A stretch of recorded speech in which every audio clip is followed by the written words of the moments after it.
Well, it looks like we'll finish up this morning, Lord willing. And I've just entitled this Loose Ends. And it's a good thing that,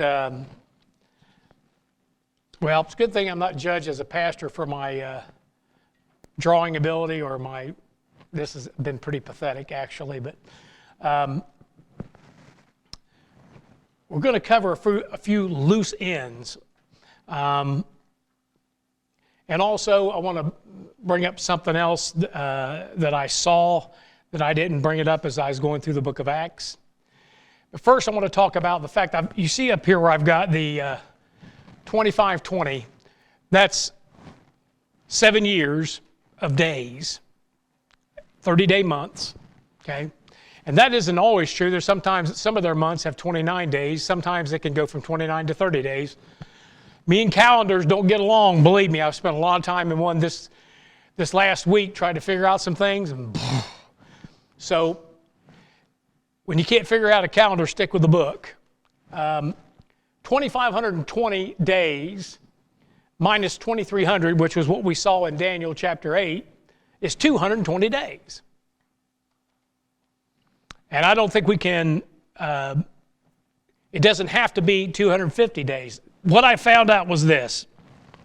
If you'll see here, Brother Estep has 250 days, and he says 30 days added for full 7 years. Well, when you go and check out the Jewish calendar and everything, in 7 years' time, they could have added that month 3 times.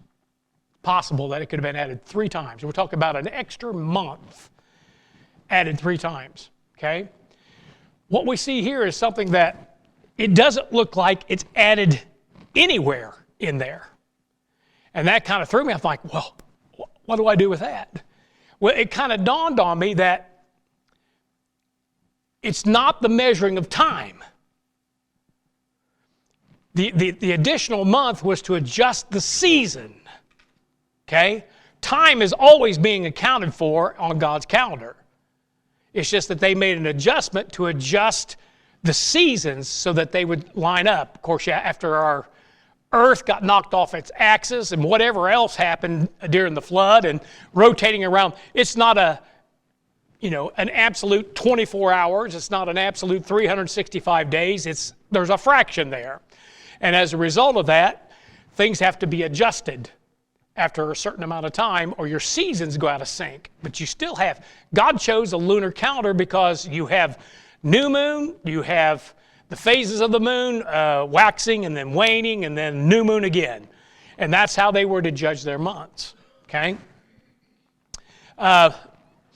So it's not necessary that we add those 30 days in there. In fact, from what I can tell, and I'll tell you why we can't add it in on the first part of this chart, is because Passover is the 14th day of Nisan, or Abib, whichever one you want to call it. Still the first month of their religious calendar.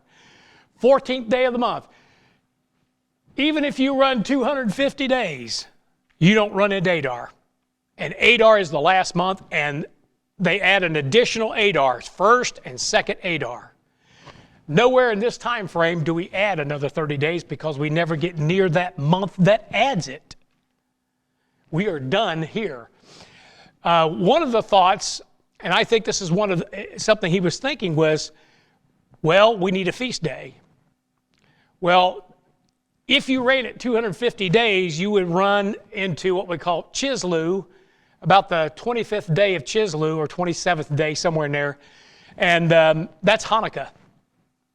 And that makes sense, but I'm going to show you from the book of Acts that it's not necessary to do that. Now, what he has up here doesn't change this chart whatsoever, and what I'm going to show you today doesn't change this chart whatsoever. I believe this chart is dead on, but he's making an assumption here, and we don't have to make that assumption because those 30 days weren't added. It's 220 days.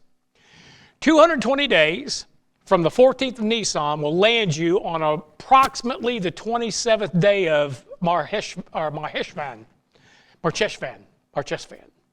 So what's that? I don't know. I'm probably not even pronouncing it right, okay? But come to find out, that is the 8th month. And in the 8th month, they have no feast. There's only like 2 months in their calendar year where they don't have something going on. 8th month is one of them. No feast, no fasting, I don't think. Now, they may have something now, but then they did not. Okay? It's interesting, though, 8th month, now, their 8th month corresponds with our 10th month. Okay? October, which is kind of telling you it's really deals with the 8th month, because our October is our 10th month. You see why it makes me insane? But where that falls is end of October into November. It's October, November, because nothing falls right. It just kind of falls right there. It all depends where the adjustment of the calendar is of where it falls on our month. Okay? But it is into October, November, and the word mar means bitter. And cheshvan, well, I couldn't find out, but one of them said withered. Well, that's when late fall, when things begin to wither and die and cease, much like the nation was going to wither and die and cease for a while. Okay? But that's the only connection I could bring with that 8th month. Okay? Or on the 27th of that month, somewhere in there.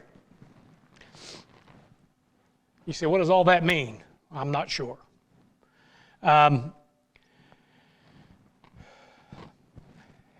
What's interesting here is you got 220 days. Now, for 40 days of that, Jesus Christ is here. He's appearing to his disciples on and off through those 40 days. The last 10 days that before Pentecost, they have to wait 10 days to get to Pentecost. And they're praying in the upper room and all that. But what's interesting is if you subtract those 40 days, you get 180, and that's exactly 6 months' time. Exactly 6 months if you subtract those 40. So when we get to this point right here, and we saw that in Acts chapter 7, what took place there that caused God to shift, to stop a timetable, to shift and turn toward the Gentiles, turn toward an apostle to the Gentiles, turn toward a gospel aimed at the Gentiles? I mean, it's obvious, you can see it. In Acts chapter 8, we saw that the Ethiopian eunuch was saved by grace through faith. Acts chapter 9, the apostle of the Gentiles is saved and called out. Acts chapter 10, Peter opens the door to the Gentiles with Cornelius and his Italian band. That's where God's saving a bunch of Catholics. Anyway. Okay. Thought I'd get a chuckle out of that, but I'm not. That's okay. So it's when it picks up from there, okay, we know that according to Daniel chapter 8, verse 13, we have 2,300 days, or 6.38 years to the consummation. So God shortened it, but he shortened it on the front end. He did not shorten this last part at all. It is still 1,260 days, okay, a half a year exactly. Now we're going to have a little something I'm going to explain, or I don't know if I can explain it, but we're going to talk about something else that shows up that's kind of throws the dates off. Does that make sense to everybody right now? The 220 days, 250 days doesn't really make a difference. Okay, if they were added, fine. If they weren't added, fine. But the fact of the matter is, if we just use the numbers that we've got, 220 days takes you all the way to the 8th month. It still would have been cold out. Okay? Remember that Saul is holding the clothing or the garments of those that stoned Stephen? Okay? So it still fits. The other thing is that, who named the animals? Okay? Who named the days of the weeks? Monday, Tuesday, Wednesday, Thursday. Huh? Man did, right? And it looks like he may have named the months. I found 10 of the 12 months in the Bible, and it looks like every time one of them got a name, they were either coming out of Egypt, out of Babylon, or out of Persia. And I tried to do a little bit of connection to see if Abib, because that's what they called the first month when they came. Now you know what God called it? The first month. The first day of the week. Okay? And whatever you want to call that, Adam, that's what we'll call it. He didn't name those things. It looks like they got named as we go along, and then they've adopted this calendar. I mean, because I find 2 names for the first month, I find 2 names for the 8th month. Not only is Mar Keshvan, whatever, but also it's called Bul, B-U-L. In the Bible, it's actually not called Mar Keshvan, it's called Bul. And it said it's the 8th month, and it's when they finished the temple. So, all kinds of strange. It's been interesting going through there, but I can't say that I understand it any more than when I started. Because once we start dealing with these calendars, man, it just. Whew. Now, the calendar itself, God has His calendar. I mean, He knows what time it is. All right? I don't know if we actually know what time it is, but it's late. It's late. All right, now, something else I wanted to show you. Turn to Acts chapter 6. Acts chapter 6. I'm going to show you why we don't have a need for a feast day.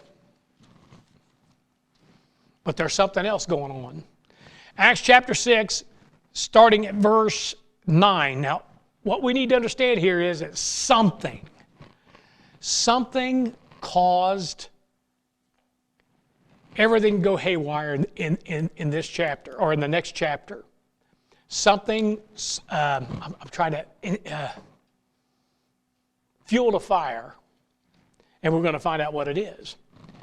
In verse 9 it says, "Then there arose certain of the synagogue, which is called the synagogue of the Libertines." Our equivalent to that would be your Libertarian Party. Okay? Now, Dr. Ruckman says these Libertines may have been actually freed slaves, I guess from all over, because evidently they're from quite a few different places. It says a synagogue of the Libertines and Cyrenians and Alexandrians. Well, we know there's some liars in the bunch, because it's that Alexandrian cult that keeps changing your Bible and using Northeastern or North African manuscripts. That's the Alexandrian cult. Of course, Dr. Ruckman has everything on that. But every time you see the word Alexandrian, that's not a good thing. Okay? That is part of Egypt, which is a part of the world. And it says, "And Cyrenians and Alexandrians, and them of Cilicia and of Asia, disputing with Stephen." So we're going to find out it's not the council, it's not the rulers, it's this synagogue. And they start arguing with Stephen about doctrine. And look what it says. "And they were not able to resist the wisdom and the spirit by which he spake." He was whooping them good with the book. He knew what he was talking about, and he was putting them back on their heels. So you know what happens when you're losing an argument, right? You assassinate their character. That's exactly what you do when you're losing an argument. If you have no morals and no character, you assassinate the individual you're arguing with. "Then they suborned men." That's another word for bribed. "They suborned men which said, We have heard him speak blasphemous words against Moses and against God." Now it's obvious they're lying. "And they stirred up the people and the elders," here we go, "and the scribes, and came upon him, and caught him, and brought him to the council." What council?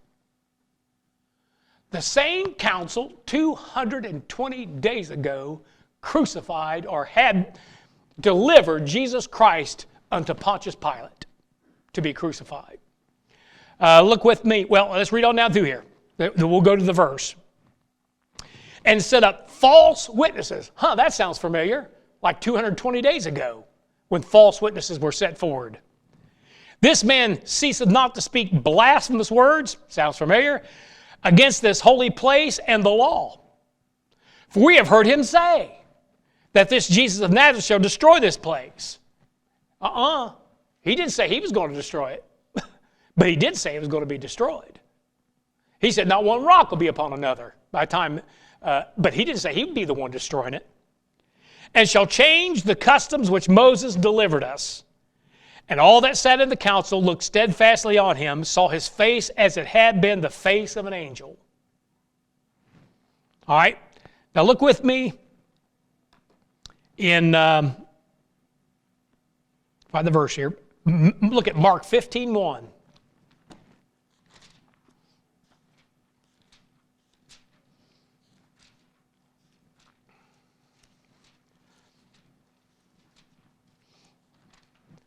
Well, here we go. Mark 15:1. And straightway in the morning, the chief priest held a consultation with the elders and scribes and the whole council, and bound Jesus and carried him away and delivered him to Pilate.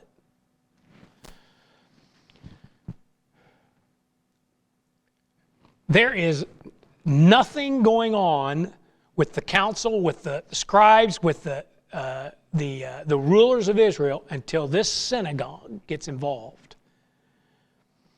And there are a bunch of radical Jews, and they're the ones that say, hey, this guy, and they're lying about him because they can't defeat his arguments. And they're the ones that bring the attention. It's not a feast day. Now, I'll give you this. I really can't explain why all these folks are here, but it says it's their synagogue, the synagogue of the Libertines, and there's a bunch of folks there. And what's going to surprise you next is who's actually there. Look in Acts 21, verse 39. So when he mentions this council, it's the same council. It's the same Jews. It's only been 220 days. Acts 21:39. Look what Paul says. But Paul said, I am a man which am a Jew of Tarsus, a city of what? Cilicia. Didn't I read that up there? It says Cyrenians and Alexandrians, and of them of Cilicia and of Asia. A citizen of no mean city says. In Acts 22:3 says, I am verily a man which am a Jew, born in Tarsus, a city in Cilicia, yet brought up in this city at the feet of Gamaliel, and taught according to the perfect manner of the law of the fathers, and was zealous toward God as ye all are this day.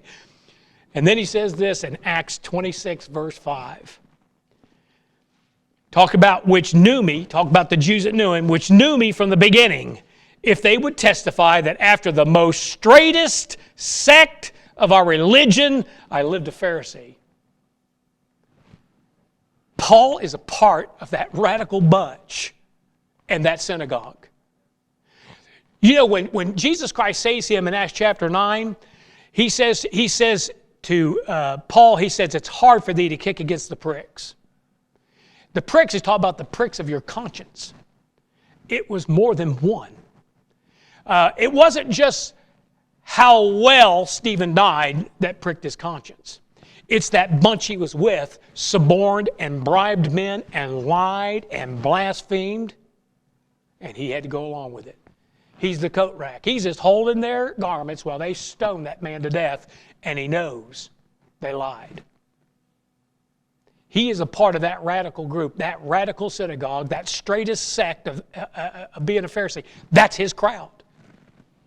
And now we know why Paul is so intent toward the end of his ministry. He has done his part. He has taken the gospel to the known world. He said, I'm headed back to Jerusalem. I'm going to convince them Jews. Why? Because I was there when we lied about that man.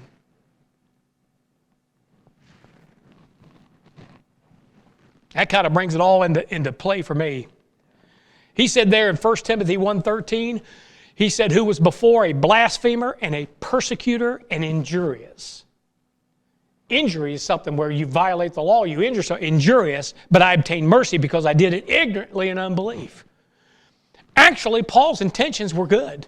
He said, we can't have this kind of heresy going around. We can't have these Jews being subverted from the faith of our fathers. What he didn't realize is it was the fulfillment of the faith of the fathers.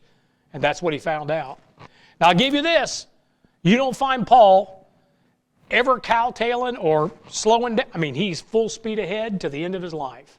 Even if it cost him his life, and it did once, twice. He says this in Acts 26, verse 9 to 11. I verily thought with myself that I ought to do many things contrary to the name of Jesus of Nazareth, which thing I also did in Jerusalem. Yeah, he's there. And many of the saints did I shut up in prison, having received authority from the chief priest. See, they involved them. Those chief priests were involved. Those heads of these places were involved. And that council, they're the ones that alerted that council. That then got a hold of Stephen, and Stephen's going to preach his famous message to them. They received authority from the chief priests, and when they were put to death, I gave my voice against them. And I punished them oft in every synagogue and compelled them to blaspheme, and being exceedingly mad against them. Now, I don't think he's saying mad as in angry. I think he's saying, I was crazy. I was crazy against them. Mad. Mad as a hatter. I persecuted them even unto strange cities. He's on his way to Damascus when the Lord stops him. I'm telling you. Paul understands this timeline so perfectly. Why? Because he almost single-handedly put a stop to it. It's him and his crowd that put a stop to it. It's him and his crowd that lied and suborned men. That was all him. And he knows it. All right. That ought to... If there's any doubt in your mind, now, if we went through all this and you still don't understand it, don't worry about it. It can take years. But just slowly digest it, look over this chart a couple times a year, and just kind of go through it and look at it. It'll begin to make sense to you. Now, one of the things I did was trying to take this a little bit further, and I don't know how correct this is. I think it's pretty correct. But I used to have this program where I could plug in a Jewish holiday, and then I could find that same or find a different holiday 6 years or 7 years into the future. And it would tell me how many days elapsed. Okay? Now, I tried to run that program this last week. It's in DOS. And my computer came back and says, DOS ist was? Was ist das? Well, in other words, it didn't know what I was trying to do. And it practically, I was afraid it was going to lock up the computer because this thing is as old as coal. But I couldn't find anything similar to it, so I couldn't do that. But I had an example of running 2016, the 6th of Sivan, which is the Rapture, or Pentecost. I'm just saying it's the Rapture, to the 2022. That was the last one that I ran. Interesting, we're in 2022. And that one is the 15th of Tishrei. The Jewish calendar says it's 5783. In other words, 5,783 years instead of ours would be, 6,022 years is where we're at right now, if it's correct, and it's not, and neither is theirs. Theirs has like 117 years before we hit the 6,000 mark, which would be the Advent. Okay? Theirs is wrong, and ours is 22 years ahead of something. Anyway, but when you run the days, and it projects forward consistently, and I used a few years, it consistently came up with 2,311 days. That is, if the rapture took place on the 6th of Sivan this year, approximately, and you're going to allow 7 days for that feast because Tabernacles is 7 days long. Okay? Now it brings you real close. You're within 4 days. And remember, I don't know how they're manipulating the calendar and adding a day here and adding a day there. Here's the point. If you're raptured out on the 6th of Sivan, Jewish calendar, 6.38 years later, or 2,300 days, you land on Tabernacles, second Advent. Remember we talked about God doing things by the feast? This time he picks it up at a feast because what? He raptures the church. We started at Pentecost. We'll probably end at Pentecost. That's May, June. And then 2,300 days later, wow, you're right there at Tabernacles. Second Advent. See, that kind of makes this chart fit perfectly. This first part, if we started at Passover, and it would have ran 7 years, you'd land on Passover, wouldn't you? That won't work. Remember, Passover, that feast, a major feast when Christ was crucified, but that's not the Advent. Tabernacles is God tabernacling in the flesh. First Advent, second Advent. He's born in September, October. Sorry, not December 25th. That's Tammuz, the sun god, if you want to stick around for Christmas. Anyway, where was I at? Anyway, I'm sorry? Yeah, God tabernacling in the flesh. That's first and second Advent, that's at Tabernacles. The Feast of Tabernacles in September, October. Well, you can't get from there to there in 7 years unless something happens, and something happened, didn't it? God stopped the timetable. He can pick it up whenever he wants. And guess when he's going to pick it up? He's going to pick it up at the rapture, and then 2,300 days later, his son comes back. You can't argue with these days, 2,300 days, or you got 1,260 here, you got 1,040 here. You can't argue with those days because that's what it gives you, okay?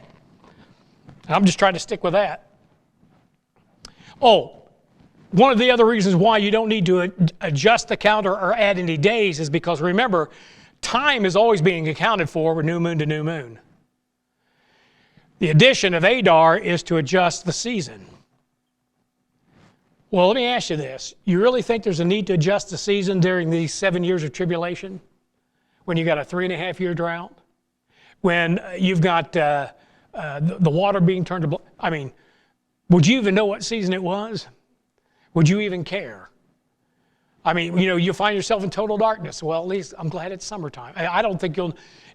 there's a verse over there, Daniel 7:25 says he'll change times. Now, it doesn't say anything about seasons, but it says he'll change times.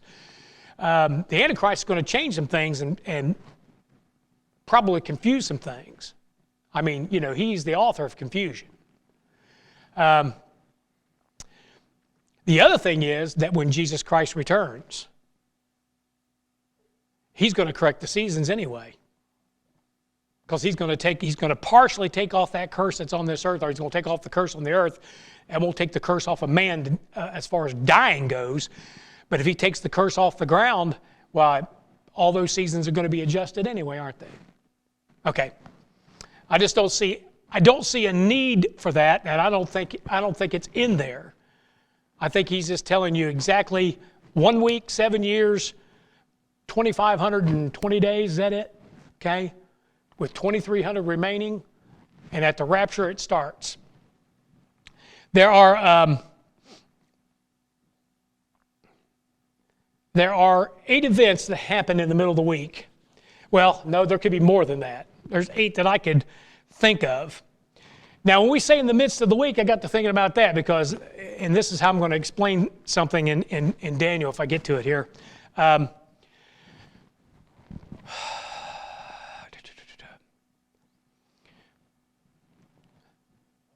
The middle of the week could be the 6th or 7th month. That could be the middle, right? Because the middle of 12 is 6, but it's 6, kind of 6 and 7, isn't it? Huh? Because it's even. So it could be, when he says the middle of the week, okay, because I found there's a 30-day discrepancy. We'll talk about that in a second. Anyway, let me give you these 8 things real quick. One of the things that happens, so this could happen within a period of 6 days. Not that it happens, all of them happen simultaneously, but they happen in the midst of the week. The first one is the man of sin dies and is resurrected. Okay? Well, we know that took 3 days. So he's not talking about the middle second of the middle of the 7 years of the middle of the week. And that's Revelation 13:3-5. He breaks the covenant with Israel, Daniel 9:27. That happens in the that's when he stops the sacrifices. The abomination of desolation is set up in the temple, Daniel 12:11. Israel flees into the wilderness. I mean, shortly after he sets it up, they flee. And how do we know it happened in the middle? Because it says they're out there for 42 months in the wilderness, being fed by God. There are 10 kings rise to power with the beast, Daniel 7:24 and 25. And it says that theirs lasts, I think, a times and a half a time, 3.5 years. Moses and Elijah begin a 42-month ministry in Selah Petra, because it says they have a 42-month ministry in Revelation 11, verse 3. The land of Israel is invaded by the Antichrist army and occupied. That's in Revelation 11:2. So, after he's killed, resurrected, the image is set up, they flee into the wilderness. The Antichrist, at that approximate same time, is invading the land of Israel. That's why it says, ye which are Judea, flee into the mountains. And don't go back in there for your clothes, your coat, nothing. Just run for your lives.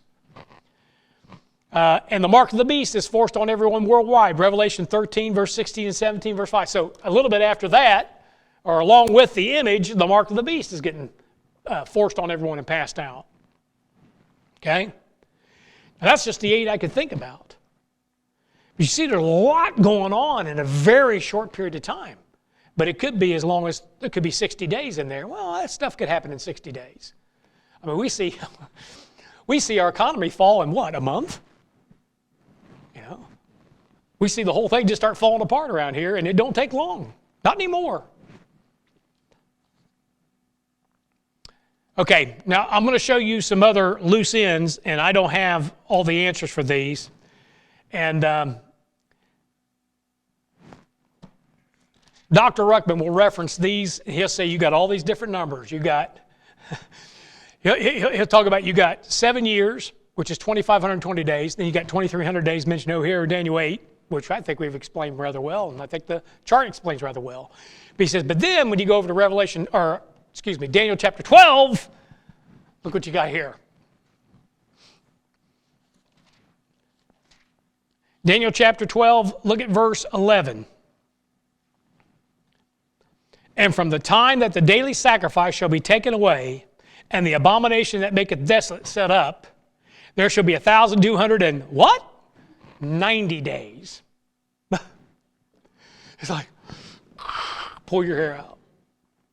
So I got to thinking about that. I said, well, now I'll tell you what Dr. Estep did. He just extended this line out beyond the Advent by 30 days. And I thought, smart. Maybe the Lord wants to keep that abomination that maketh desolate. Maybe he wants to keep that thing there because he's going to be judging the nations, and that's his evidence. Huh? Okay? The only problem is, we have a verse that says after 2,300 days, which brings us right to this end, the sanctuary is cleansed. I love it when God throws a wrench into my explanation. Or did I try to throw a wrench into his? Okay. Daniel 9:27, he should confirm the covenant with many for 1 week, and in the midst of the week, okay, that's not what, Daniel 8:14, I'm sorry. And he said unto me, unto 2,300 days, then shall the sanctuary be cleansed. Well, it can't be sitting there for another 30 days if it's cleansed, right? So I'm like, okay, Lord, what do we do with this? Well, it kind of dawned on me that he's telling you how many days it is from the ceasing of the sacrifice and the setting up of the abomination that maketh desolate. What if it didn't happen right away? What if on the 1st of the month he stopped the sacrifices, and on the 30th or the 1st of the next month he set up the image? That's your extra 30 days. In other words, it doesn't go this way, it goes this way. Because all he's doing is telling you how many days from the time they stops the sacrifices and the setting up of the abomination to make it desolate to the end. 1,290 days. That tells me for 30 days he didn't set it up. Maybe he was in the process of setting it up. That's my thought with that. It doesn't affect anything. It just doesn't throw something in over here at the end that you can't explain, because it's obvious that this thing is cleansed at the Advent. Okay? That doesn't change that chart one bit. That chart still works. It's just kind of, and I'm just guessing. Then, look at verse 12. He throws another number in there. Blessed is he that waiteth and cometh to the 1,305 and 30 days. Okay? Now remember, if we account for that 30 days on this side of the line, in the first, where he stops the sacrifice and then he sets up the abomination and make it desolate, 30 days apart now, 1290 still runs us right here to the second Advent. Okay? It's the same number, 1260 from this line, but if you're 30 days on this side of the line and you're running that way. Does that make sense? Am I confusing everybody? It's the same number. It's just that you're just backing it up. You're not pushing it forward. You're backing it up a little ways in the midst of the week. It's still in the middle of the week. We're only talking 30 days difference in the first number, right? Now we've got another 45-day difference, but that 45 days is from that line. So 45 days past the Advent, he said, blessed. Okay. Look at Revelation 19, verse 9. I think I know what this is.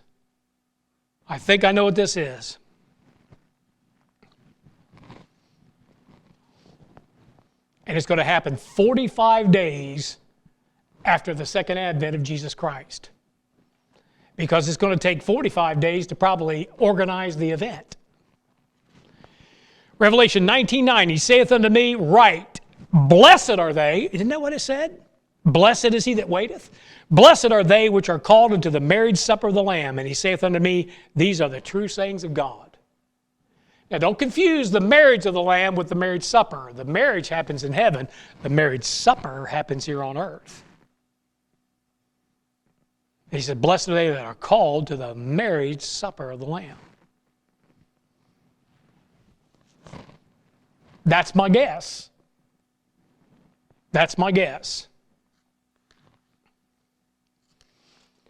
So you have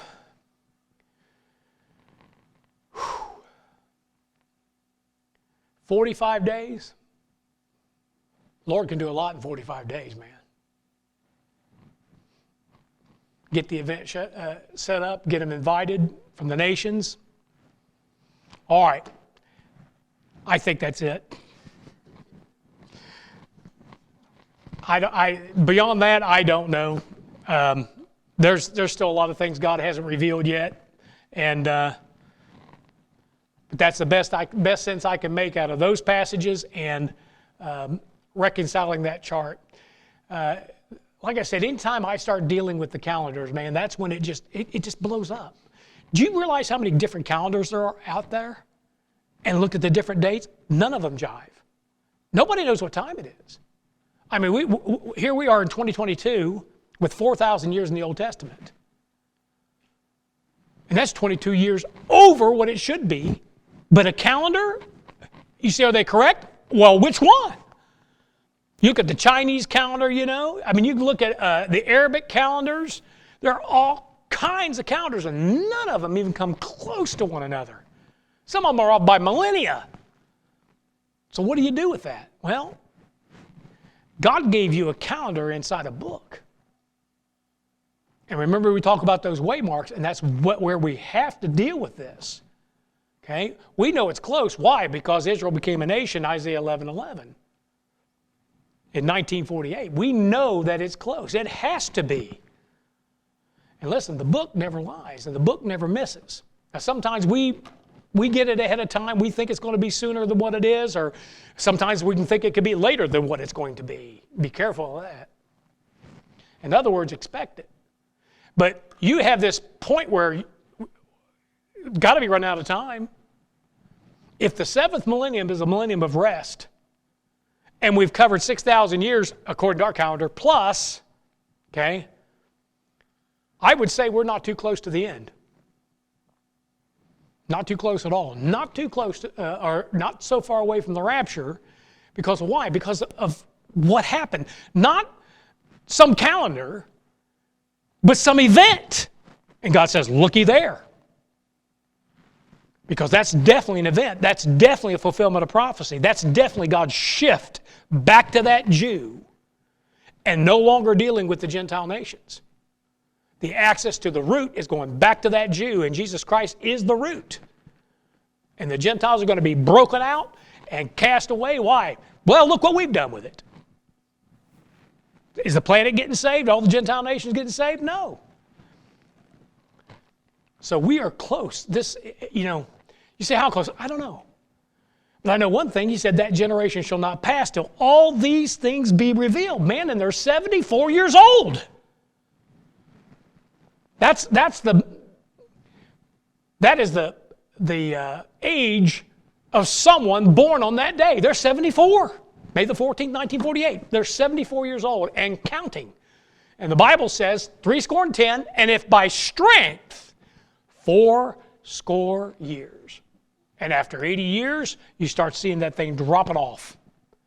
I mean, 60% of the population will live to be 80 on this planet. 60%. After that, it starts dropping off precipitously. Okay? Now think about it. Does God want a majority? Does he want to wait for the last guy that's going to live for 121 years? There's always somebody. I don't know if they're lying. There's always 115. Great. Doesn't help I want to get out of here, man. I don't want anybody living 100. 81's the limit, okay? You got to die at 81. No, I'm just kidding. But if the majority of the planet is still alive at the Advent, I'm talking, well, if they survive it, but that's not what I'm going to do. Majority of the planet that witnessed the birth of Israel, or the rebirth, are still alive, or could be still alive when the Advent takes place. That's what I'm saying. But we're fast getting close to that point to where it's just going to start dropping off, and the Lord doesn't miss. If we had to go back 2,000 years, calculate this through, I wouldn't have a clue. I wouldn't know. But I'm only going from 1948. I think we've kept pretty good records since then, haven't we? I don't think we've lost 22 years since 1948. But we could have definitely added 22 years since the adoption of the calendar that they came up with, a Roman calendar, I might add, the Gregorian, from a pope, okay? You can't trust any of the calendars. Okay. Anybody got a question or comment? Y'all looking at me like, this is it? This is the end? It's going to leave you with questions. That's all there is to it. I just think we're coming up on it quick. And